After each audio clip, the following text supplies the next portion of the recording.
जय हिंद साथियों, स्वागत है आपका self study classes with Sumit Jain YouTube channel और दोस्तों ऐप में। दोस्तों बहुत सारे स्टूडेंट को ऐप डाउनलोड नहीं करते बन रहा है या फिर कर भी लिया है तो कोर्स भी नहीं देख पा रहे हैं। तो मैं आज उनको बता दूं कि ये जो सेल्फ स्टडी क्लासेस इस प्रकार से जब आप प्ले स्टोर से करते हैं तो ये आपका वेल जो है आइकन उसमें लगा हुआ है ना। तो इस प्रकार से सेल्फ स्टडी क्लासेस आपको सर्च करना है और ऐसे आइकन में आपको ऐप मिलने वाला है। ठीक है, तो दोस्तों हम देखें कि प्ले स्टोर में आपको इस प्रकार से दिखेगा ये सेल्फ स्टडी क्लासेस। ठीक है, ये प्ले स्टोर में आपको सेल्फ स्टडी क्लासेस का ऐप दिखने वाला है। ठीक है, ये इमेज उसमें डली है, ये आइकन, ये लोगो उसमें डला है। ठीक है, अब दोस्तों इसको इंस्टॉल करना है, यहां से आप इंस्टॉल करेंगे।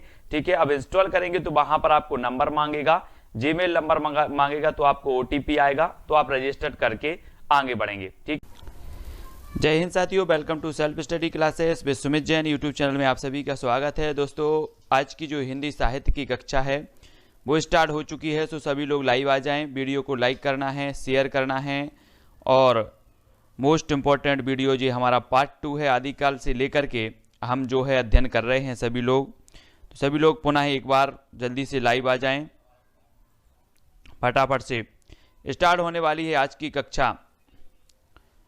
तो कहाँ पर पढ़ रहे थे हम? आदिकाल में हमने पढ़ लिया था, आदिकाल में विभाजन भी हमारा हो गया था। और कहाँ पर आ गए थे? कालिदास और पुष्पदंत को भवभूति कहा जाता है, रोड़ा। हाँ, यहाँ से यहाँ पर हमें अब यहाँ से पढ़ना है। ठीक है, यहाँ से अध्ययन हमें पुनः करना है, तो जल्दी से फटाफट से सभी लोग आ जाएंगे। वीडियो को सभी लोगों को लाइक करना है और शेयर करना है। ठीक है, तो सभी लोग जल्दी से एक बार पुनः आ जाएं। बहुत बढ़िया, बहुत सारे लोग आ चुके हैं और अध्ययन बिल्कुल स्टार्ट होने वाला है अब। तो कल हमने पढ़ लिया था कि डॉक्टर भयाणी ने स्वयंभू को अपभ्रंश का, कालिदास और पुष्पदंत को भवभूति कहा है। ये चीज हमने कल पढ़ ली थी। ठीक है, सभी को पता है? बिल्कुल, बहुत बढ़िया। कि डॉक्टर जो भयाणी हैं इन्होंने स्वयंभू को अपभ्रंश का कालिदास कहा था और पुष्पदंत को भवभूति कहा था, ये चीज हमने पढ़ी थी। नेक्स्ट हमें पढ़ना है रोड़ाकृत राउलवेल, जो है 11वीं शताब्दी गद्य पद्य मिश्रित चंपू काव्य की प्राचीनतम कृति मानी जाती है। जय कुमार जी, मनीषा जी, बहुत बढ़िया, सुमित्रा जी, बहुत सारे लोग आ चुके हैं।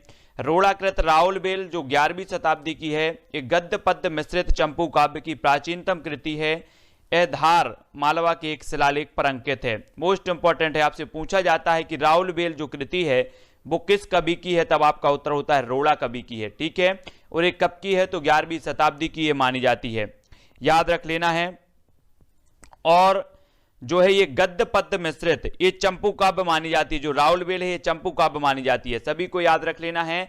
और ये प्राचीनतम कृति है और ये कहां से संबंधित है? धार मालवा, धार मालवा यानी कि मध्य प्रदेश से संबंधित है।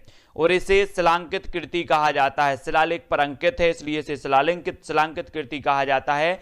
आपसे पूछा जाता है कि निम्न में से बताइए कौन सी शिलांकित कृति है, तब आपका उत्तर होना चाहिए राउलवेल। ठीक है, यहां तक हमारा अध्ययन हो चुका था कल। डॉक्टर दिनेश जी, आशीष जी, बिंदु जी, सुमित्रा जी, है ना, सोनू राय जी। अगला देख लेते हैं, रोड़ाकृत राउलवेल 11वीं शताब्दी लौकिक श्रृंगारी काव्य है। इसमें किसी राजा के अंतःपुर में रहने वाली विभिन्न प्रदेशों की रानियों का वर्णन है। राउलवेल से नक्सिक वर्णन की श्रृंगार की परंपरा आरंभ होती है। यहां से एक का आपका मोस्ट इंपॉर्टेंट क्वेश्चन बनता है, आपसे पूछा जाता है नक्सिक वर्णन की श्रृंगार परंपरा का जो आरंभ है वो कहां से होता है? तो वो होता है राउलवेल से, याद रख लेना है।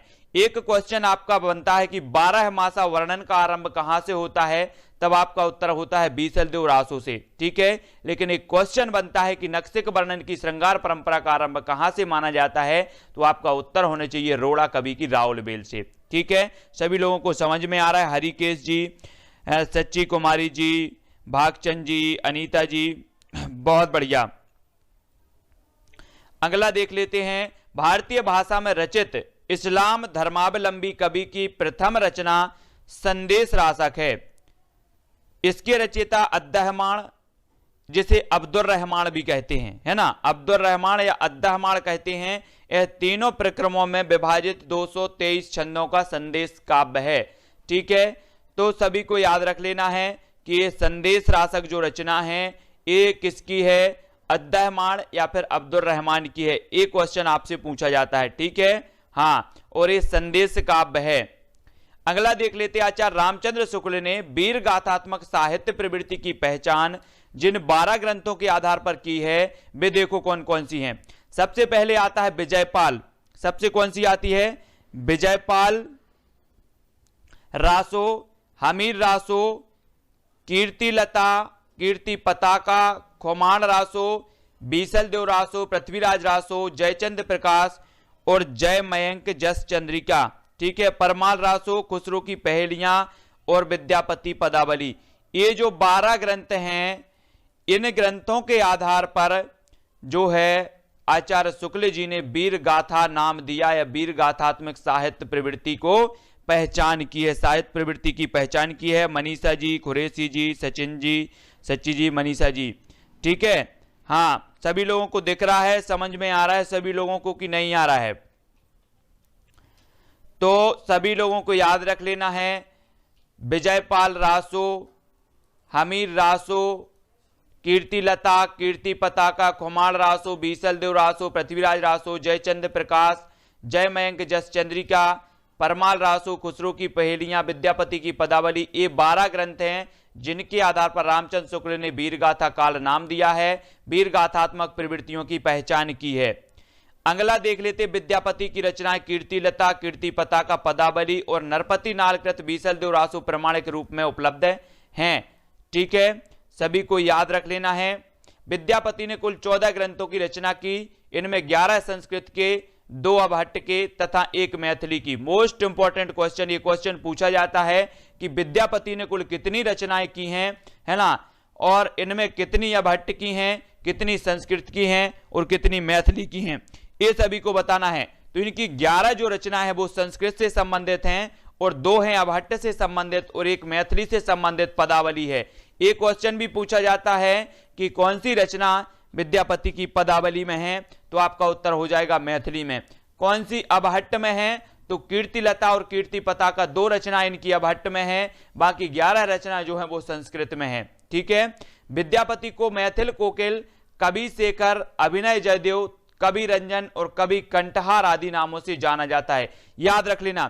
देखो मैथिल कोकिल को कितने नाम से जाना जाता है। देखो मैथिल कोकिल हमें पता है, विद्यापति को मैथिल कोकिल कहा जाता है, लेकिन इन्हें कवि शेखर भी कहा जाता है, अभिनय जयदेव भी इन्हें कहा जाता है, कवि रंजन भी इन्हें कहा जाता है और कवि कंठहार भी इन्हें कहा जाता है। जो भी नोट कर रहे हैं वो सभी लोग जो है क्या कर लेना, नोट्स कर लेना, ये हमेशा पूछे जाते हैं। अंकिता मिश्रा जी, पायल जी, सभी लोग, ठीक है। हाँ, कवि रंजन, कवि कंठहार, कवि शेखर, अभिनव जयदेव और मैथिल कोकिल इन्हें नामों से जाना जाता है। विद्यापति ने अपनी रचना कीर्तिलता को कहानी कहा है। एक क्वेश्चन पूछा जाता है, हमेशा पूछा जाता है कि विद्यापति ने अपनी कौन सी रचना को कहानी कहा है, तब आपका उत्तर होगा कीर्तिलता। कीर्तिलता यानी कि जो विकल्प नंबर नहीं, मतलब कीर्तिलता जो है वो इसका सही हो जाएगा, ठीक है। कीर्तिलता को क्या कहा है, कहानी कहा है, सभी लोगों को याद रखना है ना। काजल जी, रवि जी, हेमलता सेन जी, विद्यापति की कीर्तिलता ऐतिहासिक महत्व का प्रबंध काव्य है। इसमें कीर्ति सेन जो द्वारा अपने पिता का बदला लेने का वर्णन है, इसमें कवि ने जौनपुर नगर का यथार्थ वर्णन भी किया है। कीर्ति पताका अभी तक सूचना मात्र है ना। तो ये चीज आप सभी को याद रख लेनी है। यहां पर जो कीर्तिलता को कहानी कहा है वो किसने कहा है, विद्यापति ने कहा है। और जो इनकी कीर्तिलता है ये प्रबंध काव्य है, ये चीज भी आपको याद रखनी है। आपसे पूछी जाएगी कि कौन सी प्रबंधकात्मक जो रचना है वो है, तो प्रबंध काव्य इसका, ठीक है। अगला है पदावली, विद्यापति के यश का आधार है। जो पदावली है वो विद्यापति के यश का आधार है और पदावली की जो रचना की गई है वो मैथिली भाषा में की गई है और इसमें राधा कृष्ण के लौकिक प्रेम का वर्णन है। कवि का मन वयः संधि का चित्रण करने में विशेष रूप से इसमें रमा हुआ है। विद्यापति के बारे में और जान लेते हैं। विद्यापति की पदावली भक्ति परक रचना है, श्रृंगार परक इस बात को लेकर काफी विवाद है। श्रृंगार परक है या भक्ति परक, इस बात को लेकर बहुत विवाद है विद्यापति के बारे में। विद्यापति की पदावली में प्रार्थना और नचारी के अंतर्गत पदों में दुर्गा, गंगा, जानकी, शिव, कृष्ण आराधना गीत हैं, अतः कुछ विद्वान इन्हें भक्त कवि भी मानते हैं, ठीक है।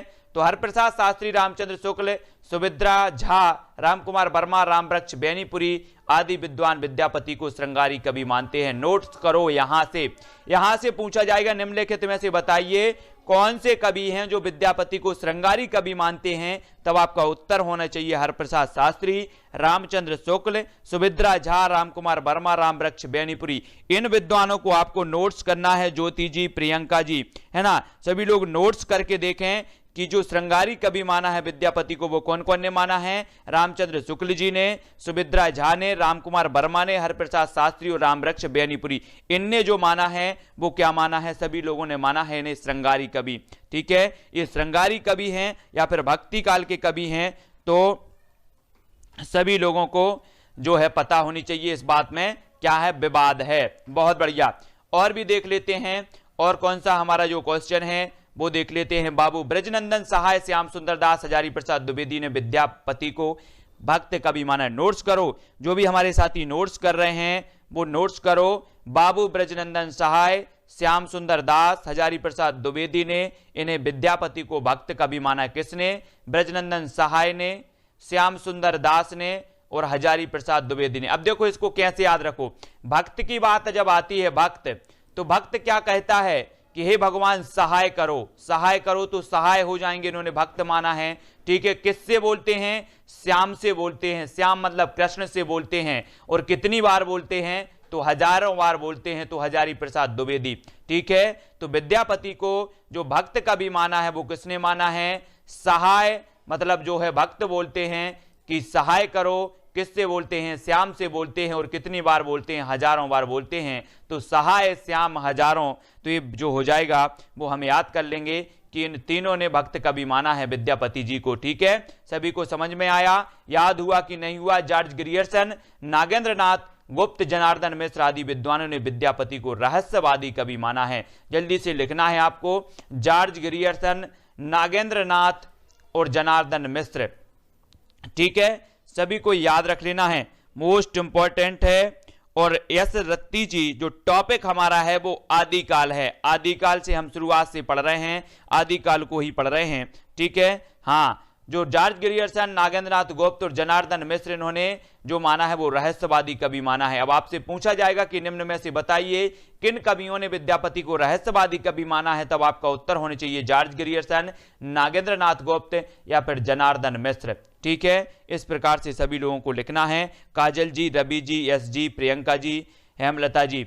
आचार्य रामचंद्र शुक्ल के अनुसार विद्यापति के पद अधिकतर श्रृंगार के ही हैं, जिनमें नायिका और नायक राधा कृष्ण हैं। विद्यापति को कृष्ण भक्तों की परंपरा में नहीं समझना चाहिए, इनके जो हैं श्रृंगार के ही हैं। कौन ने कहा है? आचार्य शुक्ल ने कहा है। अब आपसे पूछा जाएगा कि विद्यापति के पद अधिकतर श्रृंगार के ही हैं, इनमें नायिका और नायक राधा कृष्ण हैं, विद्यापति को कृष्ण भक्तों में नहीं समझना चाहिए, किसने कहा है? तब आपका उत्तर हो जाएगा, क्या हो जाएगा?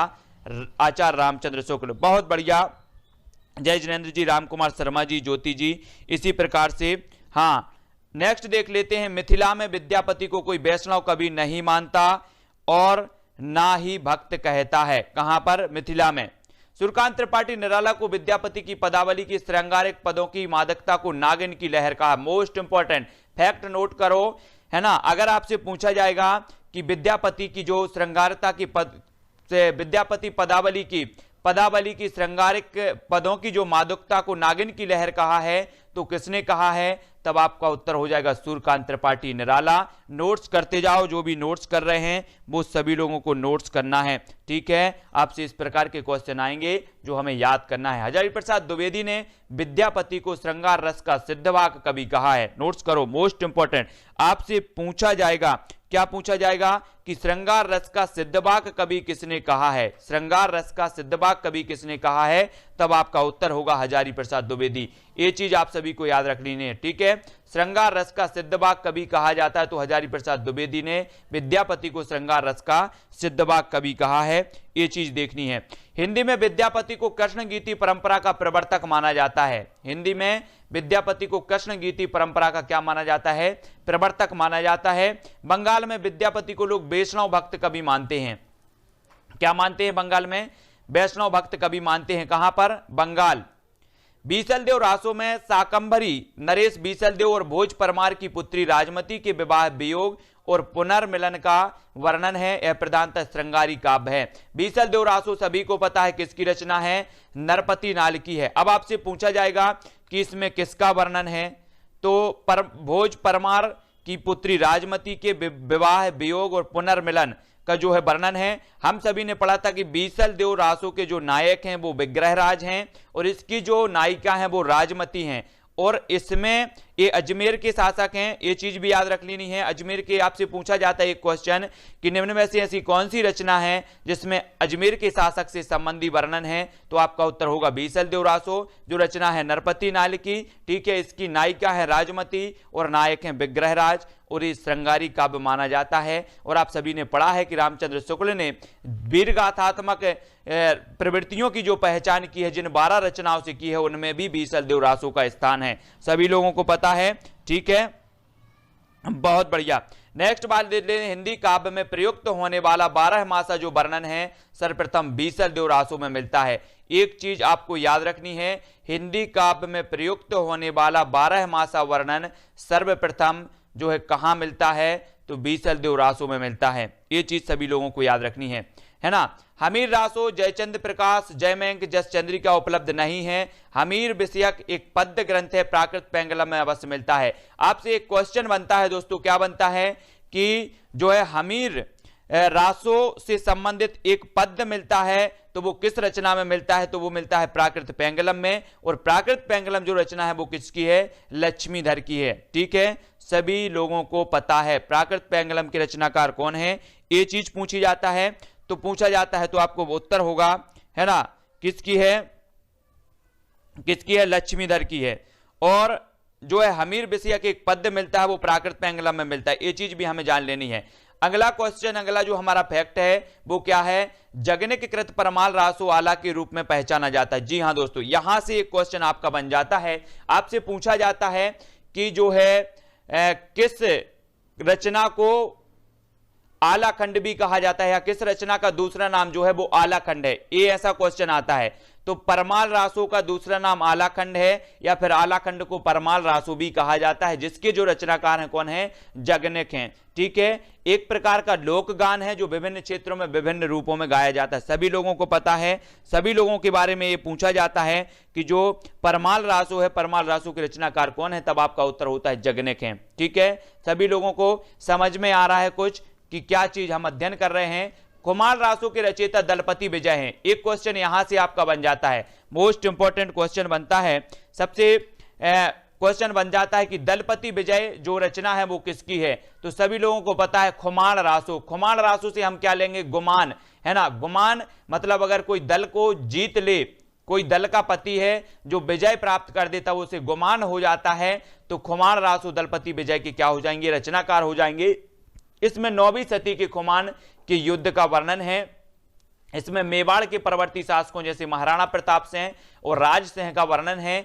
इससे प्रतीत होता है कि यह रचना 17वीं सदी के आसपास की है। ठीक है, अब आपसे कितने क्वेश्चन बनते हैं, मोस्ट इंपॉर्टेंट क्वेश्चन यहां से बनते हैं। आपसे पूछा जाता है कि खुमाण रासो के रचयिता कौन है, एक दलपति विजय। दूसरा क्वेश्चन पूछा जाता है इसमें ये जो रचना है वो कौन सी सदी की है, तब आपका उत्तर होता है 9वीं सदी का। ठीक है, और मेवाड़ के परवर्ती शासकों जैसे महाराणा प्रताप और राज सिंह का वर्णन है। ऐसी कौन सी रचना है जिसमें महाराणा प्रताप के जो है शासन से संबंधी वर्णन है वो कौन सी है, तो वो दलपति विजय है। ठीक है, तो ये सारी की सारी चीजें आप सभी को याद रख लेनी है।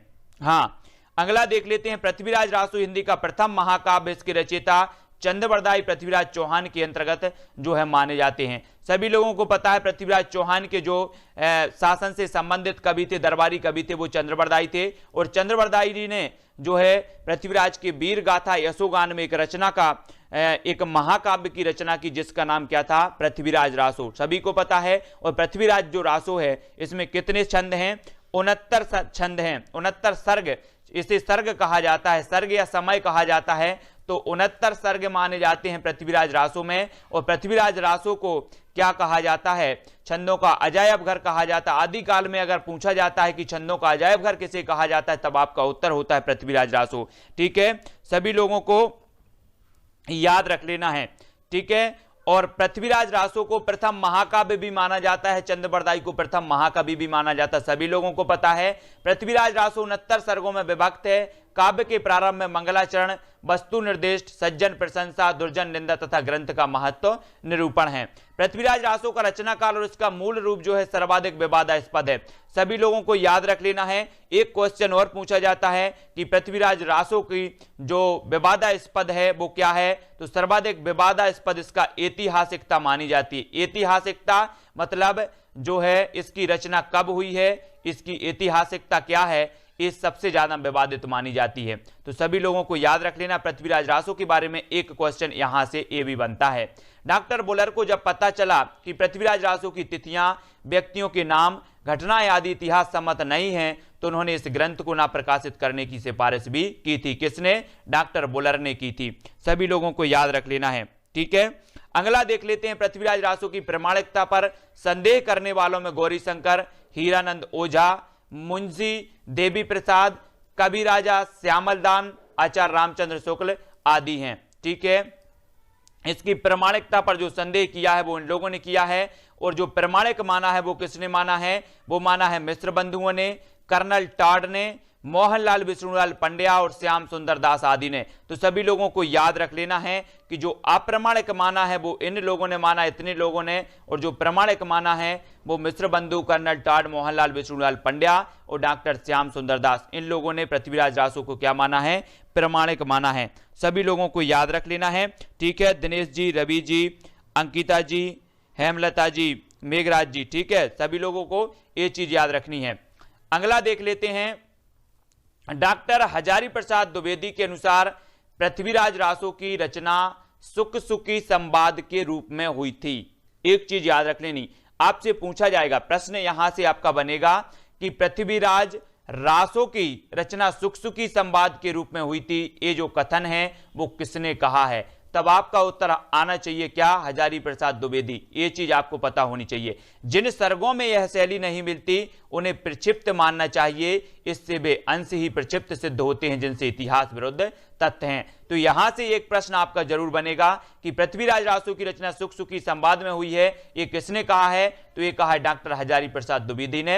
हजारी प्रसाद द्विवेदी के बारे में हमने पढ़ा था कि हजारी प्रसाद द्विवेदी के हिंदी साहित्य का आदिकाल, हिंदी साहित्य का उद्भव और विकास, हिंदी साहित्य की भूमिका, ये जो 3 ग्रंथ माने जाते हैं, मोस्ट इंपोर्टेंट माने जाते हैं, और हजारी प्रसाद द्विवेदी ने हिंदी साहित्य के आरंभिक काल को आदिकाल नाम दिया। सभी लोगों को पता है, ठीक है, बहुत बढ़िया। अगला देख लेते हैं, पृथ्वीराज रासो के कुछ पद पुरातन प्रबंध संग्रह में संग्रहित हैं, जिससे इस ग्रंथ की प्राचीनता प्रमाणित होती है। और मिश्र बंधुओं ने, कर्नल टॉड ने, विष्णुलाल पंड्या, इन सभी ने क्या माना है? पृथ्वीराज रासो को प्रमाणिक माना है। सभी लोगों को पता है, पहले भी हम पढ़ चुके हैं।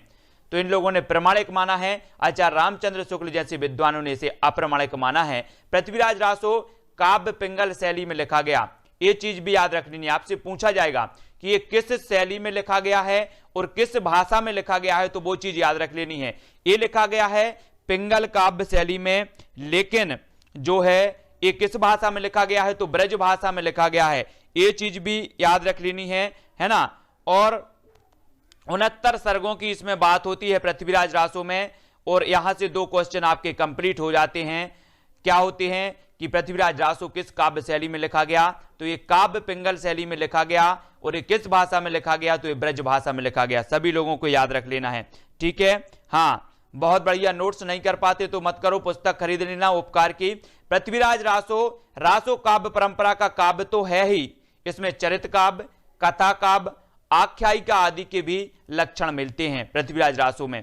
पृथ्वीराज रासो में पृथ्वीराज के विभिन्न युद्धों और विवाहों का वर्णन है। इसमें वीर और श्रृंगार रस का प्रमुख है, यद्यपि इसका अंगी रस जो है वो वीर रस है। जो आपसे एक क्वेश्चन बनता है कि पृथ्वीराज रासो का प्रमुख रस कौन सा माना जाता है, तब आपका एक उत्तर होता है, क्या माना जाता है? वीर रस माना जाता है। अगर बात करें कि इसमें और दूसरा रस कौन सा होता है, तो वो श्रृंगार रस और वीर रस होता है। 2 प्रमुख रस होते हैं, लेकिन जो प्रधान माना जाता है वो वीर रस का प्रधान माना जाता है पृथ्वीराज रासो के बारे में, है ना। चंद्रबरदाई ने इस ग्रंथ में नायिका का नक्सिक वर्णन, सेना के प्रयाण, युद्ध, सट ऋतुओं आदि का वर्णन खूब मन लगाकर किया है। इसमें चंद्रबरदाई साहब ने आदिकाल में कई मंगल काव्य लिखे गए, पृथ्वीराज रासो में विनय मंगल नामक एक खंड भी मिलता है। तो याद रख लेना है, विनय मंगल नामक खंड किस ग्रंथ में मिलता है? तो पृथ्वीराज रासो में मिलता है। पृथ्वीराज रासो में सर्ग को समय कहा जाता है, यह चीज आपको याद रख लेनी है, ठीक है। हाँ, मोस्ट इंपॉर्टेंट, समय को क्या कहा जाता है? सर्ग कहा जाता है, यह चीज याद रख लेनी है। तो रंजना जी बहुत बढ़िया, कितने छंदों का प्रयोग किया है वो देख भी लेते हैं हम। तो पृथ्वीराज रासो में सर्ग को क्या कहा जाता है? समय कहा जाता है। इसमें सबसे बड़ा जो समय है वो कन्नबज्ज युद्ध है। एक क्वेश्चन यहां से आपका कंप्लीट होगा कि पृथ्वीराज रासो में सर्ग को क्या कहा जाता है? समय कहा जाता है, और इसमें सबसे बड़ा जो समय माना जाता है वो कन्नबज्ज युद्ध माना जाता है। ये चीज आपको याद रख लेनी है, ठीक है। हाँ, और नेक्स्ट है कि पृथ्वीराज रासो में लगभग 72 प्रकार के वर्णिक छंद, वर्णिक मात्रक छंद मिलते हैं। ये चीज भी याद करो, नोट्स करो, कितने प्रकार के छंद मिलते हैं? तो 72 प्रकार के छंद मिलते हैं, सभी लोगों को याद रख लेना है पृथ्वीराज रासो में। किंतु छप्पय जो है चंद्रबरदाई का प्रिय छंद माना जाता है। चंद्रबरदाई के बारे में आपसे पूछा जाएगा कि चंद्रबरदाई का जो छंद है, प्रिय छंद है, वो कौन सा है? तो वो छप्पय छंद है। जो भी ये पुस्तक खरीदना चाहते हैं, उपकार की यूजीसी नेट की है, कौन सी है? ओमकारनाथ वर्मा की, ठीक है, सभी लोग खरीद लेना। और ये जो है इसमें 72 प्रकार के छंद पाए जाते हैं, 69 इसमें समय हैं, तो ये चीज भी याद रख लेनी है। और सर्ग को समय कहा जाता है पृथ्वीराज रासो में। तो पृथ्वीराज रासो के बारे में इतने सारे फैक्ट हमारे कंप्लीट होते हैं जो आपके क्वेश्चन में पूछे जाते हैं, है ना। और आपने एक पंक्ति पढ़ी होगी कि वो जल्लड़ हत्य दे, पुस्तक जल्लड़ हत्य दे, पृथ्वीराज रासो की एक पंक्ति है जो हमने कल पढ़ी थी शाम की 9 बजे वाली क्लास में। उत्तरार्ध भाग के जो रचयिता माने जाते हैं वो चंद्रबरदाई के पुत्र जल्लड़ माने जाते हैं, पृथ्वीराज रासो के उत्तरार्ध भाग के। फर्रुखाबाद के कलेक्टर चार्ल्स इलियट ने सर्वप्रथम सन 1865 में पृथ्वीराज रासो को प्रकाशित कराया था। ये याद रख लेना, किसने करवाया था? चार्ल्स इलियट ने। आपसे पूछा जाएगा कि सर्वप्रथम सन 1865 में पृथ्वीराज रासो को किसने प्रकाशित कराया था, तब आपका उत्तर होना चाहिए चार्ल्स इलियट, ठीक है। हाँ, तो याद रख लेना है। पृथ्वीराज रासो समझ में नहीं आया, पृथ्वीराज रासो क्या है? हिंदी साहित्य, शायद अंकिता जी क्या समझ में नहीं आ रहा? पृथ्वीराज रासो समझ में नहीं आ रहा। पृथ्वीराज रासो एक महाकाव्य है, हिंदी का प्रथम महाकाव्य है, और ये चंद्रबरदाई द्वारा रचित महाकाव्य है, ठीक है। और इसमें पृथ्वीराज चौहान के जो वीरता है, जो उनके युद्ध हैं, उसका वर्णन इसमें किया गया है। और पृथ्वीराज रासो के बारे में हम पढ़ रहे हैं कि इसमें कितने छंद हैं, इसमें कितने सर्ग हैं, इसकी रचना किसने की है, ये हिंदी का कौन सा महाकाव्य है, ये सारी की सारी चीजें हम पृथ्वीराज रासो के बारे में पढ़ रहे हैं, ठीक है। सभी लोगों को याद रख लेना है, शायद जिनका बैकग्राउंड अगर हिंदी साहित्य नहीं है उनको समझ में नहीं आएगा। पृथ्वीराज रासो का एक खंड है कैमास वध। कैमास मंत्री के कामांधक हो जाने के कारण पृथ्वीराज ने उसका वध किया था, है ना। तो कैमास वध भी पृथ्वीराज रासो का एक खंड माना जाता है। और यहां पर हमने पढ़ा था कि जो कन्नबज्ज युद्ध है, एक कन्नबज्ज युद्ध सबसे बड़ा समय माना जाता है पृथ्वीराज रासो का, है ना। अगला देख लेते हैं, पृथ्वी चंद्रकृत मात्र का प्रथमा अक्षरा दोहरा अब तक का उपलब्ध प्रथम बाबनी काव्य है। आपसे एक क्वेश्चन पूछा जाता है, टेस्ट में भी मैंने करवाया था कि प्रथम बाबनी काव्य कौन सा है, तब आपका उत्तर होगा मात्र का प्रथमा अक्षरा दोहरा। ये किसकी रचना है? पृथ्वी चंद्रकृत, पृथ्वी चंद्र की रचना मानी जाती है। मोस्ट इंपॉर्टेंट है, आईएमपी है, याद रख लेना है, प्रथम बाबनी काव्य मानी जाती है। आदिकाल के अत्यंत महत्वपूर्ण एवं बहुमुखी प्रतिभा के धनी साहित्यकार अमीर खुसरो, उनकी पहेलियां, मुकरियां, दोष खुने अभी तक प्रचलित हैं। अमीर खुसरो के बारे में सभी जानते हैं, 14वीं शताब्दी, इन्हें आदिकाल के अंतिम चरण का कवि भी माना जाता है अमीर खुसरो को, सभी लोगों को याद रख लेना है, हाँ, है ना। नेक्स्ट है, अमीर खुसरो की भाषा हिंदी की आधुनिक काव्य भाषा के रूप में पूर्णतः प्रतिष्ठित होने का संकेत देती है। अमीर खुसरो की भाषा, अमीर खुसरो के नहसो पर में भारतीय बोलियों के संबंध में विस्तृत अध्ययन है।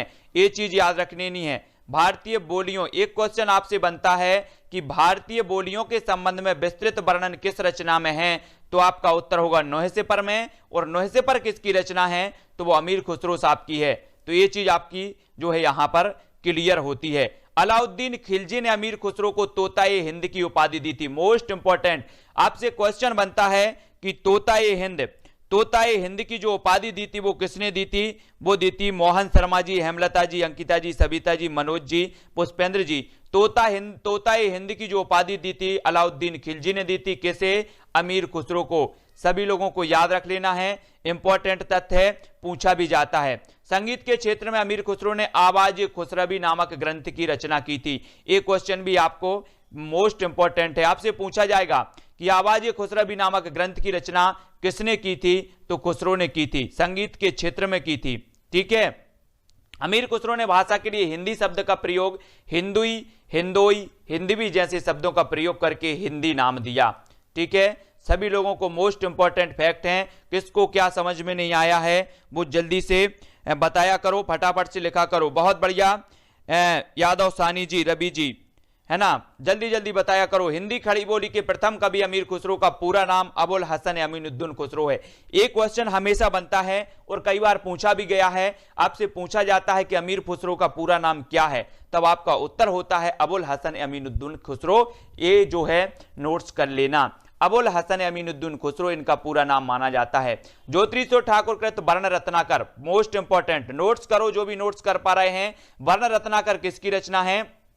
तो ज्योतिषो ठाकुर की है। मैंने आपको याद करवाया था कि यहां पर आया है वर्ण, और वर्णों को हमें कैसे पढ़ना है? ज्योति में पढ़ना है। तो वर्ण रत्नाकर के जो रचनाकार माने जाएंगे वो ज्योतिषो ठाकुर माने जाएंगे। 14वीं सदी की यह रचना मानी जाती है और इसमें हिंदू दरबार और भारतीय जीवन पद्धति का यथार्थ चित्र इसमें प्रस्तुत किया गया है। ये चीज हमें याद रखनी है। डिंगल का सर्वप्रथम प्रयोग जोधपुर के कविराजा बांकीदास की कुकवि 32 में हुआ है ना।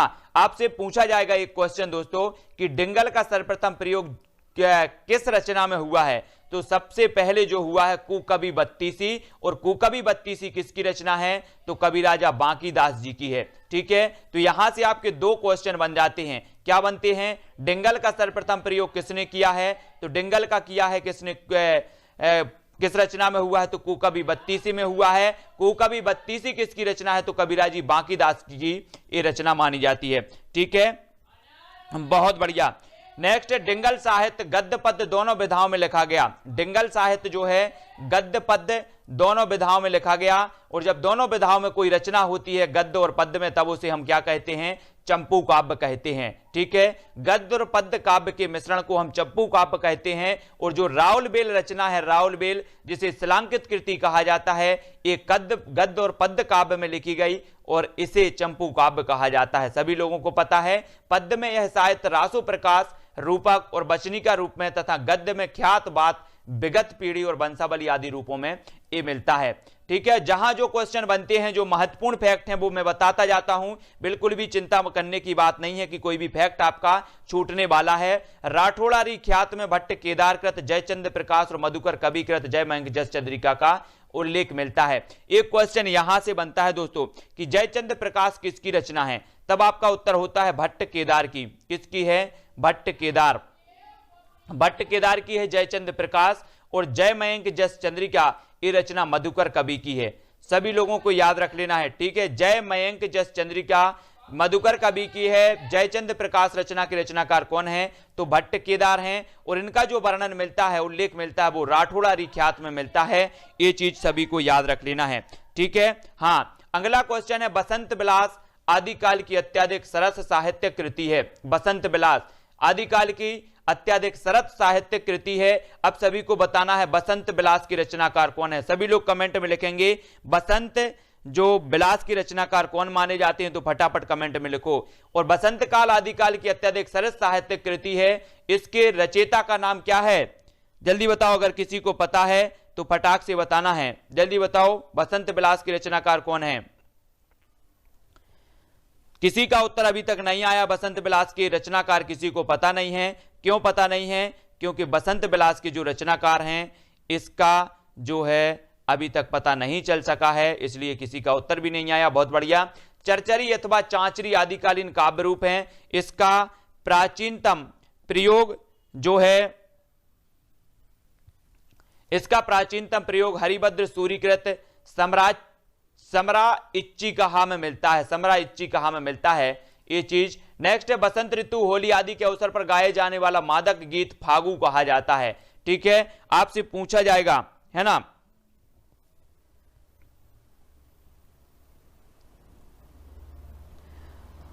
तो याद रख लेना, बसंत ऋतु, होली आदि के अवसर पर गाया जाने वाला जो मादक गीत है वो क्या है? फागु गीत, से फागु कहा जाता है ना। आदिकालीन बसंत विलास फागु, ब्रह देसावरी फागु, स्थूलभद्र फागु, नेमिनाथ फागु इत्यादि प्रमुख रचनाएं हैं, है ना। ये फागु संबंधित जो रचनाएं हैं, जैसे रासो परंपरा चली, ऐसे फागु, बसंत विलास फागु, ब्रह देसावरी फागु, स्थूलभद्र फागु, नेमिनाथ फागु, ये भी एक परंपरा है। जिनचंद सूरी फागु सर्वाधिक प्राचीन है, बसंत विलास जैनेतर फागु है। तो इनके बारे में, ये अधिकांश जो रचना है ये हमेशा नहीं पूछी जाती हैं, ठीक है, लेकिन इनके बारे में जानना अधिक जरूरी है। आदिकाल में लोक भाषा काव्य की भी प्रचुरता रही है। इनमें ढोला मारूरा दोहा सर्वाधिक लोकप्रिय एवं महत्वपूर्ण हैं, ठीक है। लोक भाषा काव्य, ढोला मारूरा दोहा के रचनाकार कौन है? सभी लोग कमेंट में लिखेंगे, फटाफट कमेंट में लिखो, ढोला मारूरा दोहा के रचनाकार कौन माने जाते हैं। और डॉक्टर हजारी प्रसाद द्विवेदी ने ढोला मारूरा दोहा के दोहों को हेमचंद्र तथा बिहारी के दोहों के बीच की कड़ी मानी है। किसने? हजारी प्रसाद द्विवेदी ने। तो जल्दी जल्दी से सभी लोगों को बताना है, ढोला मारूरा दोहा के रचनाकार बताना है। तो उत्तर क्या हो जाएगा? संतोष जी बता रहे हैं कल्लोल और भवानी जी बता रहे हैं कुशल लाभ, ठीक है। तो हाँ, बुक नेट की है, नेट की बुक है, तो कुशल लाभ इसका सही हो जाएगा, ठीक है। कई पुस्तकों में इसका कल्लोल कभी भी मिलता है, कल्लोल कभी भी मिलता है। तो याद रख लेना, अगर आपके विकल्प में कल्लोल आता है, कल्लोल और कुशल लाभ विकल्प में एक साथ नहीं आएगा, है ना। अगर कल्लोल आता है तो कल्लोल आपको लगाना है, और कुशल लाभ अगर आता है तो कुशल लाभ लगाना है, ठीक है। लेकिन दोनों एक साथ कभी नहीं आएंगे, ये चीज भी याद रख लेना। प्राकृत पेंगलम आदिकालीन हिंदी साहित्य का ऐसा संग्रह ग्रंथ है जिसमें प्राकृत, अपभ्रंश और पुरानी हिंदी के कवियों की रचनाएं छंदों के उदाहरण के रूप में संग्रहित हैं। जी हां, अपभ्रंश को पुरानी हिंदी जो नाम दिया है वो किसने दिया है? जल्दी से कमेंट में सभी लोग बताएंगे, अपभ्रंश को पुरानी हिंदी किसने कहा है? मोस्ट इंपॉर्टेंट है, जल्दी बताओ। एक क्वेश्चन आपको बताना है। और साहित्यक अपभ्रंश को पुरानी हिंदी किसने कहा है? दूसरा क्वेश्चन। पहला क्वेश्चन अपभ्रंश को पुरानी हिंदी किसने कहा है, दूसरा है साहित्यक अपभ्रंश को पुरानी हिंदी किसने कहा है। फटाक से जिस पे भी बनता है वो क्वेश्चन बताएंगे। प्राकृत पेंगलम में पुरानी ब्रजभाषा, राजस्थानी, खड़ी बोली, अवधी और मैत्री भाषा के तत्वों का मिश्रण जो है मिलता है। और प्राकृत पेंगलम जो रचना मानी जाती है वो लक्ष्मीधर की मानी जाती है, ठीक है। सभी लोग बताएंगे, है ना। अपभ्रंश को पुरानी हिंदी कहा है किसने? चंद्रधर शर्मा गुलेरी ने। और साहित्यक अपभ्रंश को पुरानी हिंदी किसने कहा है? तो वो कहा है रामचंद्र शुक्ल ने। बहुत बढ़िया, सभी लोगों के कमेंट सही आ रहे हैं। सविता जी, सोनू जी, संतोष जी, टुक टुक जी, पुष्पेंद्र जी, मनोज जी, ममता जी, बहुत बढ़िया। प्राकृत पेंगलम में कुछ पद्य कवि बब्बर द्वारा रचित हैं। इनकी कविताओं में सुखी और संपन्न जीवन क्या है इसका भी चित्रण मिलता है। मौलाना दाऊद कृत चंदायन प्रेम काव्य परंपरा का सुंदर ग्रंथ है। यह रचना आदिकालीन होते हुए भी विषय और शैली की दृष्टि से अन्य सभी से भिन्न है, ठीक है। चंदायन जो है ये सूफी काव्य धारा की प्रेम काव्य परंपरा का सुंदर ग्रंथ माना जाता है। और ये किसकी रचना है? तो मौलाना दाऊद की है, ठीक है। मुल्ला दाऊद जिसे हम बोलते हैं, चंदायन की रचना माने जाते हैं मुल्ला दाऊद। ये चीज भी लिखना है, सभी को याद रखना है। कौन सी बुक में 68 छंद हैं? सभी लोग बताएंगे। सविता जी, कौन सी बुक में 68 छंद हैं बताओ। आदिकालीन पूर्व प्रमुख जो उक्तियां हैं वो देख लो। 12 बरस लो कुकर जीवे, अरु 13 लो जिए सियार, बरस 18 छत्री जीवे, आगे जीवन को धक्कार। ये किसने कहा है? तो ये जगनिक ने कहा है। जगनिक जी आला खंड के रचयिता माने जाते हैं। और आला की रचना है 12 बरस लो कुकर जीवे, अरु 13 लो जिए सियार, ठीक है। ये आला की मानी जाती है, जगनिक जी की मानी जाती है। तो सभी लोगों को याद रख लेना है। पुस्तक जल्लड़ हथ दे, पुस्तक जल्लड़ हथ दे, चली गज्जन नृपकाज, है ना। पुस्तक जल्लड़ हथ दे, चली गज्जन नृपकाज। मैंने बताया था कि पृथ्वीराज रासो का जो उत्तरार्ध भाग है वो किसने पूर्ण किया है? वो जल्लड़ ने किया है। जल्लड़ पृथ्वीराज चंद्रबरदाई के पुत्र थे। तो इन्होंने क्या कहा है कि पुस्तक जल्लड़ हथ दे, चली गज्जन नृपकाज, ये चंद्रबरदाई की रचना है, पृथ्वीराज रासो से संबंधित है, ठीक है।